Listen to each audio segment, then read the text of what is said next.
किस प्रकार की गणितीय उपपत्ति में स्वयं सिद्ध और तर्क का प्रयोग किसी भी कंजक्चर को प्रमाणित या अप्रमाणित करने में किया जाता है? तो कंजक्चर को तो हम पहला है प्रूव बाय कंट्राडिक्शन।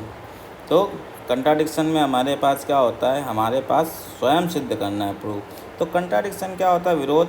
हम क्या मानते हैं, यहाँ पे क्या मानते हैं, एक विरोधाभास रखते हैं, यानी कि क्या देते हैं, काउंटर एग्जाम्पल देते हैं, एक उदाहरण ऐसा दे देते हैं कंजक्चर में जो गलत हो तो उसको डिस्प्रूव कर देता है। तो विरोधाभास में क्या होता है, एक ऐसी विधि होती है जो हम उल्टा मान के चलते हैं, ठीक है ना, कथन की सच्चाई स्थापित करने के लिए उसे विरोधाभास उत्पन्न कर देते हैं। तो यहाँ पे प्रूव करने में नहीं हो जाएगा, ये डिस्प्रूव करने में विरोधाभास आता है, तो ये गलत हो जाएगा।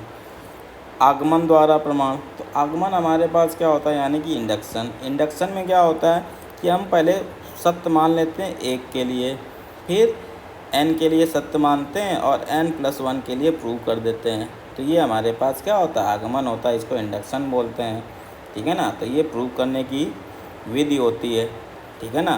तो इसमें कथन क्या होना चाहिए, एक के लिए और n के लिए सत्य होना चाहिए पहले। तो यहाँ पे ये भी गलत हो जाएगा। तीसरा है प्रूव बाय डिडक्शन। तो डिडक्शन में हम क्या करते हैं, डिडक्शन हमारा निगमनात्मक विधि, निगमन द्वारा प्रमाण, ये हमारा सही हो जाएगा। क्यों कि इसी में हम क्या करते हैं, एक्जियम्स और लॉजिक का यूज करते हैं किसी तर्क को प्रूव करने के लिए, ठीक है। जो हमारे पास दिए हैं, परिभाषाएँ दी हैं, प्रॉपर्टी दी हैं, उन्हीं से डिड्यूस करके हम प्रूव करते हैं, तो यही हो जाएगा। चौथा है प्रूव बाय कंस्ट्रक्शन, रचना द्वारा।